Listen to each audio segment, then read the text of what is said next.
Prepare yourself, because when you work in a system that is like this, you must be emotionally sound. How do you become emotionally sound? Number one is what we call true self-motivation. Stop looking for someone to motivate you. Are we together? I know some of you, like you now, every Monday you are looking for Monday motivation to start the week. Are we together? So, like what I have here, self-motivation, or the ability to motivate oneself, is a valuable skill. It has the potential to stimulate you to persevere in the face of adversity, seize opportunities, and demonstrate dedication unto your goals. So before you can actually make progress, you must be self-motivated. No other person can motivate you than yourself. You must believe in yourself. You must tell yourself, and remember, look at the underlining theme there, goal. Most of us, if I ask you what is your goal, you might take some time to tell me something. You must have a goal, because the goal is the unifier. That is what keeps you burning. Like what I just shared with you, by the time you understand, you have this understanding, you know, when you are looking for something, like now some of you are looking for a job, you think it's to get a job that is the goal. Is a lie. By the time you get that job, you realize that what the hell, it seems I made a mistake. There is difference between working and making money. They are two different things. So some of you just want to work. You don't want to make money. So working and making money are two different things. So you must understand what exactly that you want. And that's why I always tell people, to motivate yourself doesn't mean you should abandon. The reality of life is that you still have a place for that job. Not after this you say, no, I'm motivated, I will not take up a job. It's a lie. You will fail. The job is very critical. The job is the foundation. That is the foundation that we need. So don't say this job is too small for me. There are skills you will learn here that a bigger job will not give you the opportunity to learn. So what is important is that when you get that job, you must come up with a plan to succeed. Because now if you don't have a job, forget it, you can't do any plan. Are we together? You can't do any plan without job. Because what happens is that there is the money you need in order to get the money you want. There are two things. The money you need. It's just like now somebody is starving and you expect the person to be dreaming of a vision. You cannot dream. He has to eat first. Do you get it? So the money you need is stopping so many people from going after the money they want. They know what they want to, but they need money first to do some basic things. If that money doesn't come, forget it. That thing they want to do might end up not being achieved. So that's what the job does for you. So whatever you do, the most important thing you can do for yourself is to secure a job first. Don't look at the salary. If you look at the salary, you might not want to do the job. What is important you look out for is the skills, the possibilities you can be able to get from that particular job. An opportunity comes, they said it's a CBN. You say, I don't have any connection there. You have already created this pessimistic mindset. You will not get that job even if there is an opportunity. So you must be very, very optimistic. And one of the things I want you to go home with today is this mindset that you can do everything. You can do anything you set your mind to. Even the job, you can give yourself a 30 days ultimatum. Are we together? That you must get this job in 30 days. You go the extra mile, make the sacrifices. I've seen a lot of people, they look for job 5 years, 7 years. But when I interrogate them, I'll realize that they have not even made any effort. They just sit down at home, call somebody, please, have you sent my CV? Please help me send my CV. Help me. Who does that?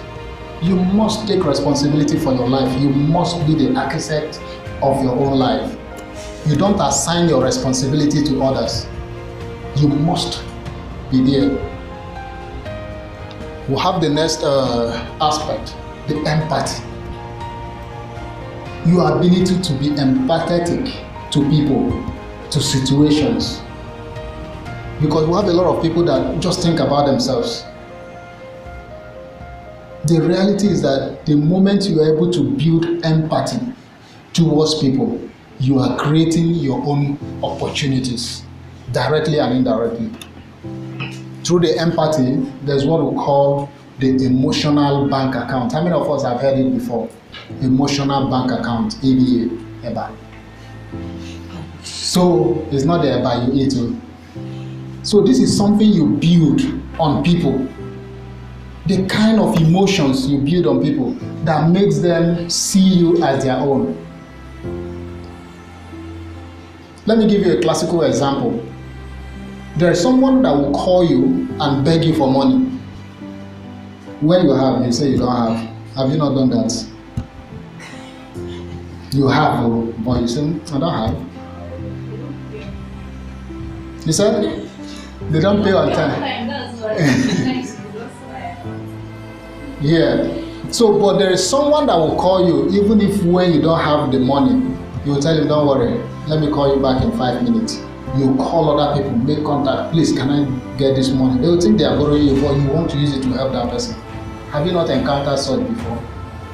Why? That person have deposited enough emotional bank account in you that you see his or her problem to be your own problem. So if the person is in need, you are willing to even sell your own phone to help that person, because the person have deposited enough emotional bank account. The emotional bank account is just like money you put in the bank, but in people you deposit the emotions. Why? Because they feel, this person have sacrificed enough for me. Oh, do you know, while I was in school, the reason why I finished my studies was because of this guy. The reason why I did this was because the person have been able to selflessly help you in so many ways that you can count. So because of that, you see it as a sign or a sense of responsibility to that person. Anytime the person is in need, you are willing to make that sacrifice. So this is something you must, until you are able to learn how to be open to people, to hear their problems and find ways to support them. We have 3 major dimensions of empathy. Number 1 is the emotional empathy, feeling what other person feels. Then we have the cognitive empathy, which is thinking about another person's situation. And the last one is the behavioral empathy, taking action to help based on your understanding of the situation. This is how the empathy dimension works. So you must be empathic to people. If you are not empathic to people, do not expect someone to do it for you. You are looking for a job. How far have you gone in the search for that job? Because so many of us who have not really made enough effort, because that's the reality. When you are looking for something, until you find it, it shows you have not made the right effort. And I will share with you something very unique. What do they call it? You are looking for something and you haven't found this thing. Will you give up? Even when you give up, does it help you? No. So you must keep searching, and the reasonable thing to do is to do what? Change your tactics. That means the current formula you are using is not working. And too many times, a lot of us, we refuse to understand this and take the next action. If you have been doing something like this and over and over and over, you are not getting the result. The right thing to do is to change your formation. Ask yourself critical questions. What am I doing wrong? How do I do it better? And one thing I have noticed about life is that there is nothing like stagnation. You know, some people say, I'm currently stagnant. Have you heard people say that? It's a lie. You are either moving forward or backward. Are we together? You are either moving forward or anytime you see yourself being stagnant, know that you have moved back. You are not really in that same position. And life is very unique. When life takes you on a journey, gives you a test, and you did not pass, you remain there, you are going back. You will never move to the next phase of your life until you pass that test. So many of us, why we are still stuck is because life gave us a test. We refuse to solve it. we are trying to avoid. If you try to avoid, you remain, you just be going back without you even knowing. So you must pass every test, every challenge that is being posed to you. You must solve it. If you don't pass it, you will not move to the next level. So, and that's why a lot of us, we are in that level where we are wondering what is happening. I've given my best, I've done this, I've done that. You must go back to that life lesson and pass it before you move to the next. So we have the social skills. Social skills are the emotional intelligence abilities to effectively manage one's own and others' emotions. So because so many people, they don't know how to really control themselves. They have ruined relationship, network, opportunities because of their emotions. You see some people, they will say, just leave me alone, I'm hot-tempered. Who you help? So you must get to a point where you realize that if you have some antisocial skills, you must kill them in order to, because there's nothing that is worth it, that there's nothing that is painful that people avoid you because they feel you are toxic, because they feel you always make them unhappy each time they have a connection with you. So some of these characteristics are, number one, influence. Can you influence people? You are looking for a job. Can you really influence people? Because in securing a job, you must learn how to influence people. You go for an interview. Do you think it's normal? Do you know that some people, they even use charm to go for interviews? You have not heard it. They will tell them, rub this one here. So when the interviewer sees you, they are shaking. So you must learn how to influence people. You hear people, they will say, I'm not the kind of person, I don't like marketing, I don't like talking to people. Who do you want to talk to before? Is it animals that will help you to grow? It's human beings. You must learn how to talk. And that's why, as all of you have come here, do not fail to connect to everyone around. It doesn't take anything. At least we'll have a new contact list, the Gmail that we usually use. You have your OneDrive, you have Google Drive. So you can store up to 1 million contacts. Don't be scared. I know before, people will say, my SIM will be filled. Don't worry, it will not be filled. Okay? Get as many contacts as you want. So what is the advantage of this contact? The person sitting close to you might not be useful to you today, but tomorrow you might have a need because of your conversations. Oh, I remember one of the participants said he's a geologist. Let me contact him. There's something we want to do. We might actually work something out together. And before you know, you remember the person. But if you did not collect contact, you'll be like, oh, somebody said that, but I don't even have the contact. I don't even know the name. So that's why every opportunity you have to come for a gathering like this, do not look down on anybody. Everything you are doing, the work you are going to do, is not really the real you. It's not what is going to change you. It's your network that will change you. Because while doing that, that's why I don't discourage people from any job. If it's 50,000 naira, go for it. What is important is the network you're able to build. If you're able to build your network, you can be able to secure contracts.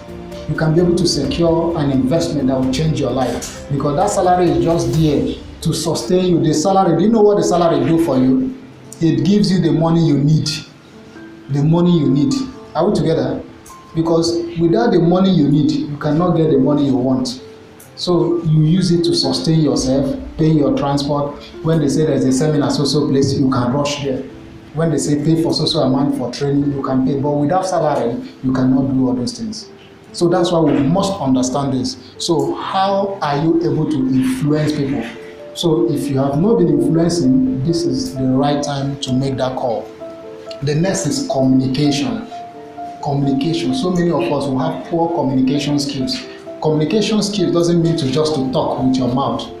What are you saying? How are you communicating? How are you saying? How does it relate? How do people connect to what you are saying? That is where it matters. So you must get to a point where you ask yourself critical questions. Am I communicating right? Because there is a saying that a fool is considered wise until he speaks. Are we together? So you might see somebody say, wow, I love this person, this. But immediately you say something, you be like, I don't want, oh, sorry, thank you. You don't even want to go on with the conversation again. So that's why communication skills is very, very critical. And you must learn how to summarize. Successful people don't have time for long stories. Somebody asks you, can we know you? In 1922, my great-grandmother came to me. It's too long. Learn how to summarize yourself, how to present yourself in a powerful way that people get to pick interest in you. And in summarizing yourself, if you cannot summarize yourself in 2 minutes, go back and redo the work. Because you might just go for an interview, inside the elevator, somebody will ask you a question, who are you? And it will be a question that will change your life. If you are not able to say something meaningful, that opportunity will pass you by. I remember the story of this LinkedIn sensation. What was that his name? Can't remember now. He was going for an interview. Fortunately for him, immediately he went to enter a wrong elevator. It was actually the one that was meant for the CEO. And it was Tony Rumelu that was inside. So he didn't know, he was just coming, enter. So, and he didn't even know him as a popular person. So he now asked him, what are you doing here? He said, you came for a job. Just ask him, okay, what can you do? Just between, the elevator and just to go up, it shouldn't be more than 2 minutes. It's not even up to a minute. But he was able to say something that captured his mind. He was like, wow.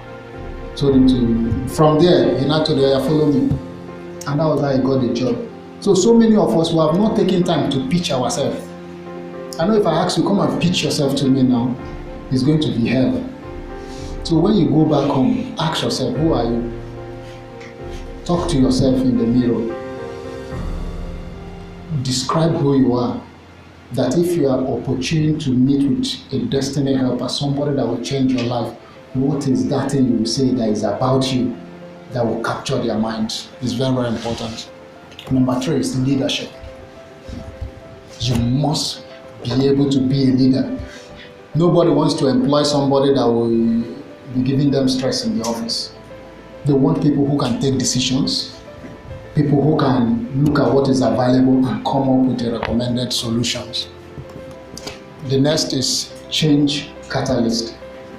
People who are not allergic to change. Some people are allergic to change.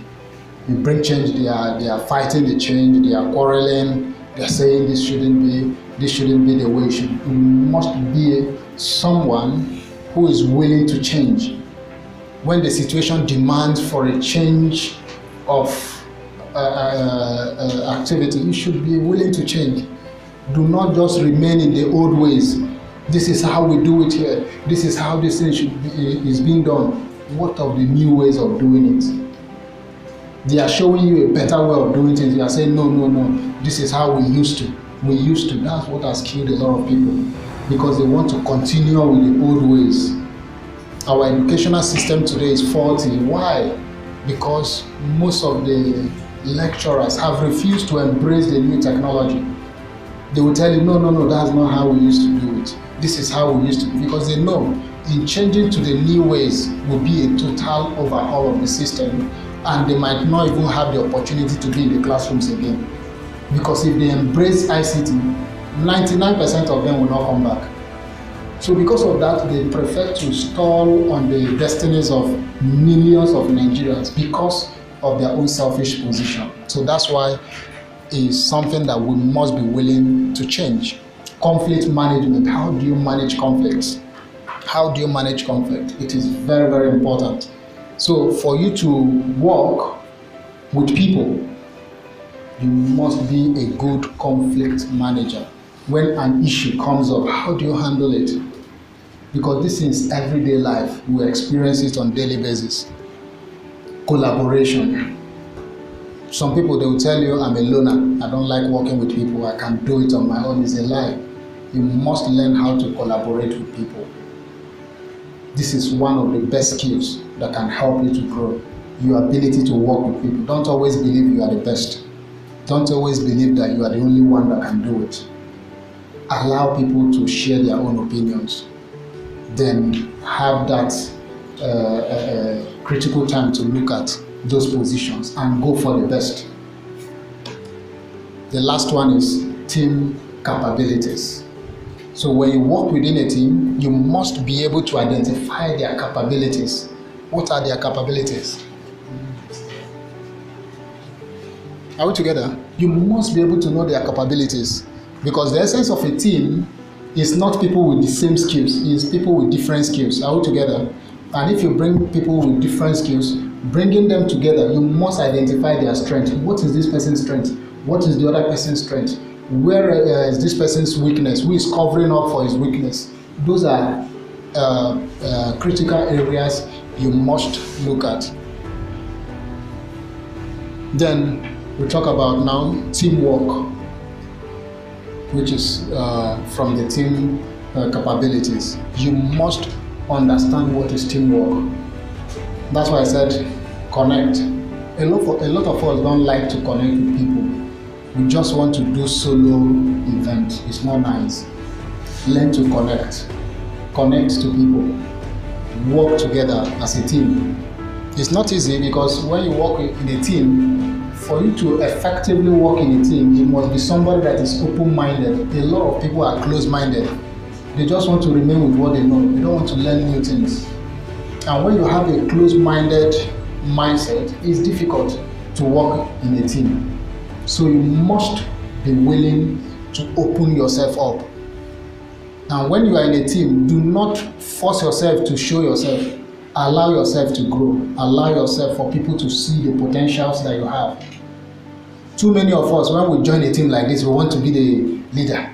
We want to be this. No, it shouldn't be done that way. You should allow the system to work. Understand each other. Give time to understand each person's ability. Then know how you are going to come in. Are we together? Then some of the teamwork processes, we are going to look at the stages of teamwork. We currently have about 5 stages of teamwork. Stage 1 is the forming stage. If we are forming a team right now, the reality is that, like I said, they are a group of people from different backgrounds, different skills, different competencies coming together to form one team. Number 2 is the storming stage. A lot of people live at this storming stage, because if I'm to divide this class into 2 now, I will now ask you people to appoint a leader. Before you know, some people will feel like, no, I'm better than this person, I should be the leader. If care is not taken, the team cannot hold. They tell that the center cannot hold, because everybody is having their views. Everybody wants to be the leader. Even when you finally appoint a leader, you see another leader will emerge, trying to undo what is being done. Number 3 is the norming stage. So where the team members have accepted, okay, let me agree, this is what it is. Okay, let's work together, because you don't have anything to say again. You just have to make that progress. Then, after you have passed this norming stage, the next now, the team can now perform. So, performance based on their goals that have been set, they can now perform, do what they are expected to do. Then we'll have the adjournment, where the team can now celebrate, because there must be a time. The essence of team work is that there will be a time where you will now come back, then call your report card of what has happened, how everything has been following through, then give the results, so that the team members are energized. They feel, wow, there is a reward system. Why do you think organizations always put that reward system? You see best staff of the month, you see best staff of the year, you see most creative staff, all those things, they help, so that the organization, the team members will be aware, wow, there is a reward at the end. Not only that, there will be what? Salary increment. There will be promotions. All these things that will make the team feel fortified. They are willing to work in the way they should. Are we together? So now, 5 important teamwork skills. I'm going to rush it very fast. Number 1 is communication. Number 2 is responsibility. because you must be responsible. You must know what you are doing within a team. That's why within a team, you can't have one person or two people doing the same thing. There will be conflict of interest. So every team, there must be a responsibility. So they will give you, this is what you are supposed to do as a team member. Number 3, honesty. There must be honesty among the team, because without honesty, there will not be a team. There's no team you can build with dishonest people, people who you cannot trust, people who you cannot hold on to. Number 4, active listening. So for you to function very well in a team, you must be a good listener. Don't always want to be the first to speak. Allow other people to speak. Listen, listen, and listen. So because in listening, it will even help you to change your perspective of people. Then the last one is time management. You must be a good time manager. Then the last aspect of this presentation is the teamwork skills on CV. How do you put it? You know, some people, it's very funny. You see some people, they think by teamwork means when you come to your CV, you write, I am a good team player. That is not what they ask. Do you get it? But check most CVs, you see, I am a good team player. That's not it. It's not something that you write. It's something that is being shown from the things you have listed on your CV. You can see what I wrote here in sports, art, taking part in a teamwork project at school. So where you put all those skills, all those responsibilities you carry out, that's where they will know if you're a good team player or not. Not by you coming to write on your CV, I am a good team player. Everybody will write it. So it's based on your previous works, what you have done before. That's where they will be able to know, oh, this person is a good team player. Thank you so much. I know you might have one or two questions. Are we taking the question now or later? Later. Okay. So thank you so much for listening. And go enjoy the rest.